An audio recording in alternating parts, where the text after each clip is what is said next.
going on, guys? It's your favorite mortgage lender, Abdel Kouami, Paramount Residential Mortgage Group with my team, Got Mortgages. Now, what I want to talk to us today is in reference to mortgage rates. How are they determined? What are they expected to change? And all that fun stuff. So the first thing we're going to start off is mortgage rates are driven by investor demand. These investors view these mortgages very similar to how they view bonds. The lower the risk, the more stable of a return specifically for that bond. Now, unpredictable consumer behavior, guys, really creates riskier guaranteed bonds than these 10-year treasuries. Investors expect a higher rate of return for riskier scenarios. Lower credit score equals higher mortgage rates. Now, what we're going to cover is what I call the building blocks for mortgage rates, really a generic overview of where mortgage rates come from, how are they decided, and what can they change consumer by consumer. So a simple layman term scenario in terms of mortgages is, at their most basic understanding, mortgages are essentially just like bonds.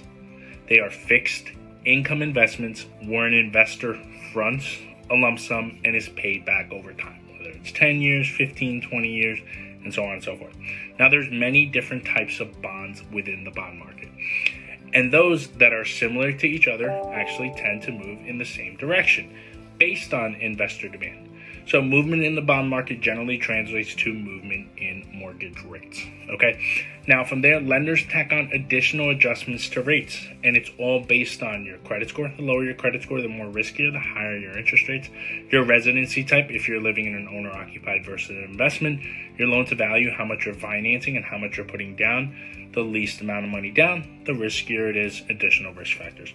Now, these adjustments, they rarely change for the client consumer, but day-to-day movement in individual rate quotes, guys, over the last couple of days, really over a couple of weeks and months, has been solely based on the bond market movement.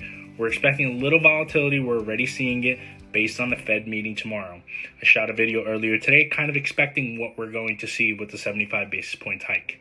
Any questions that you guys have, reach out, www.gotmortgagesnj.com. I will do a very quick consultation, risk-free, going over your scenarios, and we can take it from there. Thanks, guys. And